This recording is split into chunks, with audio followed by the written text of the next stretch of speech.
Assalamualaikum warahmatullahi wabarakatuh. Perkenalkan, nama saya Nosir Ferianto, NIM 20104171153. Di sini saya akan menjawab pertanyaan terkait mengenai UTS Manajemen Pemasaran.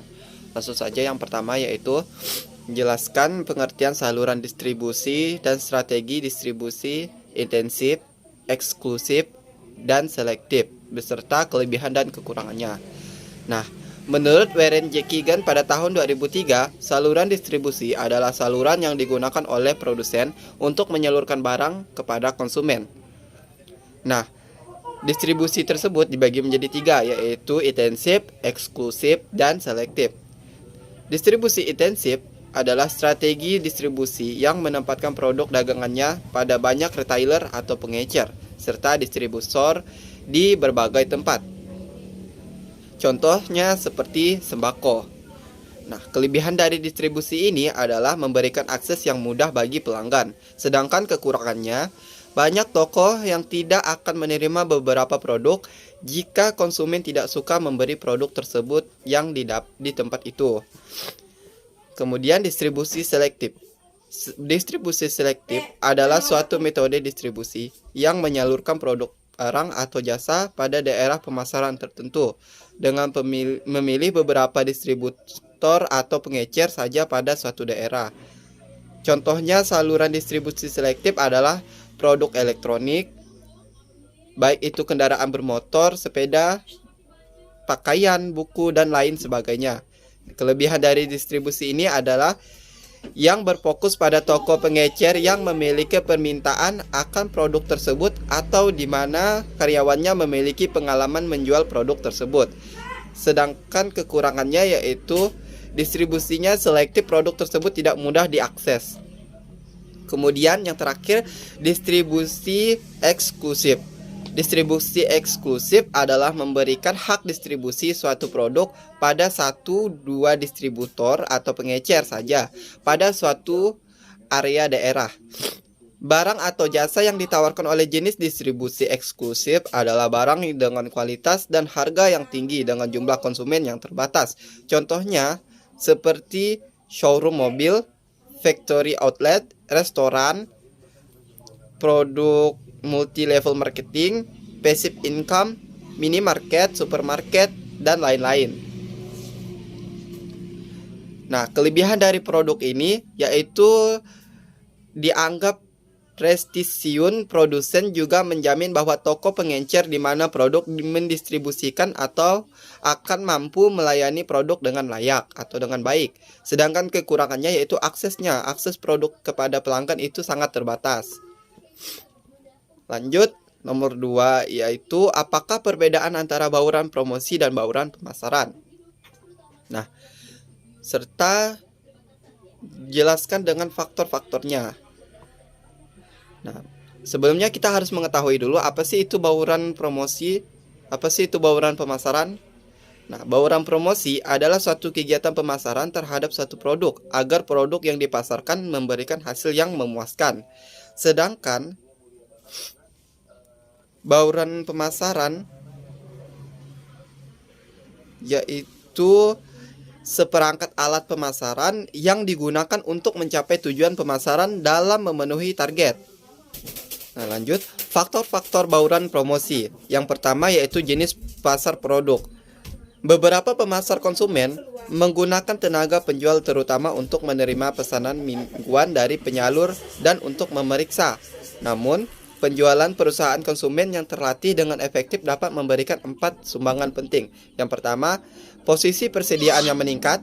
Kedua, pantuasiasme. Yang ketiga, penjualan misioner. Yang keempat, manajemen pelangganan utama. Terus faktor yang kedua yaitu tahap kesiapan pembeli. Ada 5 tahap kesiapan pembeli, yaitu yang pertama, tahap kesadaran. Yang kedua, tahap pengertian. Yang ketiga, tahap keyakinan. Yang keempat, tahap pemesanan. Kelima, tahap pemesanan kembali. Kemudian faktor yang ketiga yaitu tahap siklus hidup produk alat-alat komunikasi. Juga memiliki 4 tahap, yaitu tahap perkenalan iklan dan pemberitaan memiliki tingkat efektivitas biaya tertinggi. Yang kedua, tahap pertumbuhan permintaan mempunyai momentumnya sendiri melalui cerita dari mulut ke mulut.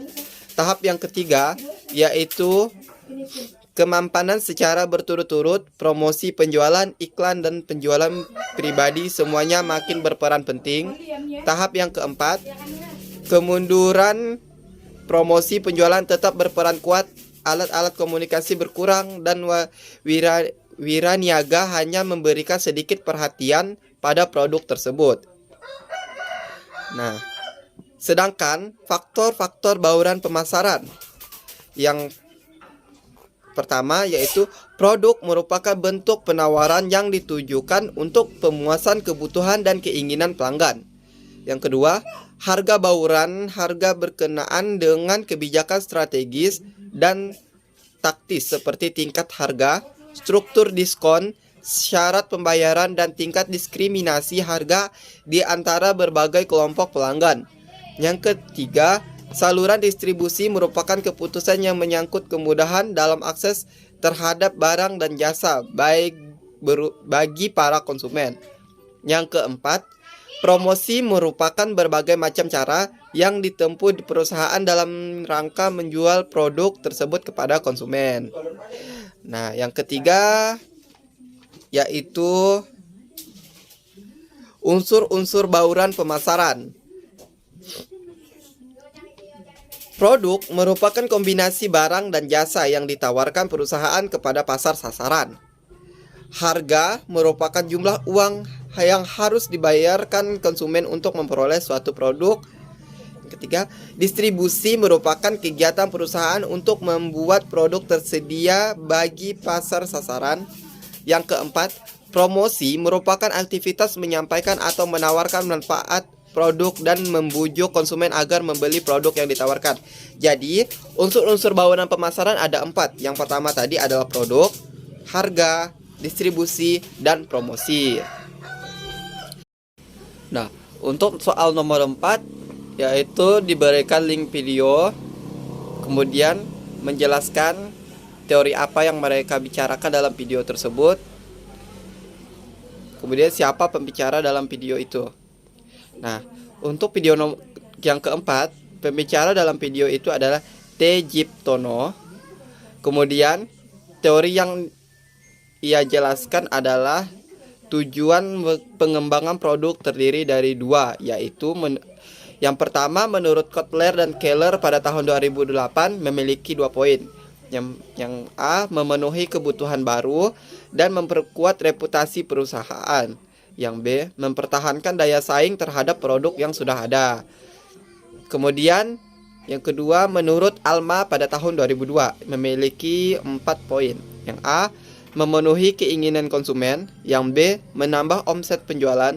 Yang C, memenangkan persaingan. Yang D, mencegah kebosanan konsumen. Nah, kemudian ada juga jenis-jenis menurut Kotler dan Keller pada tahun 2008. Nah, yang pertama yaitu memperbaiki yang sudah ada. Yang kedua, memperluas lini produk. Yang ketiga, menambah produk yang ada. Yang keempat, meniru strategi pesaing. Yang kelima, menambah lini produk. Nah, sedangkan menurut T. Tono ada 3 poin yang disampaikan, yaitu strategi peningkatan kualitas, strategi peningkatan keistimewaan, yang ketiga memperbaiki peningkatan gaya produk. Nah, kemudian tahapan yaitu yang pertama pemunculan gagasan, yang kedua penyaringan gagasan, yang ketiga pengembangan dan pengujian konsep, yang keempat pengembangan strategi pemasaran, yang kelima menganalisis bisnis, yang keenam mengembangkan produk, yang ketujuh pengujian pasar, dan yang terakhir yaitu komersialisasi. Nah, untuk menjawab soal nomor 5 sama halnya seperti soal nomor 4 tadi, yaitu terkait link video yang dibagikan. Siapa pembicara video tersebut? Nah, pembicara video itu adalah Hendy Aprianto. Kemudian, sebutkan dan jelaskan teori-teori yang dibicarakan oleh pembicara pada video tersebut. Nah, pada video yang kelima yaitu membahas tingkatan produk. Pengertian produk adalah segala sesuatu yang ditawarkan ke pasar untuk mendapatkan perhatian, dibeli, dipergunakan, dan yang dapat memuaskan keinginan atau kebutuhan konsumen. Ada tingkatan produk. Yang pertama yaitu potensial produk masa depan.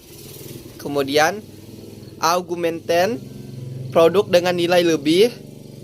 Yang ketiga expected, produk harapan. Yang keempat basic, produk pasar. Yang kelima core product atau produk utama dan manfaat utamanya. Untuk video yang keenam yaitu siapa pembicara video itu, yaitu Liris Windia. Sebutkan dan jelaskan teori-teori yang dibicarakan oleh pembicara, yaitu membahas tentang produk attributes, evaluasi produk, dan produk objektif.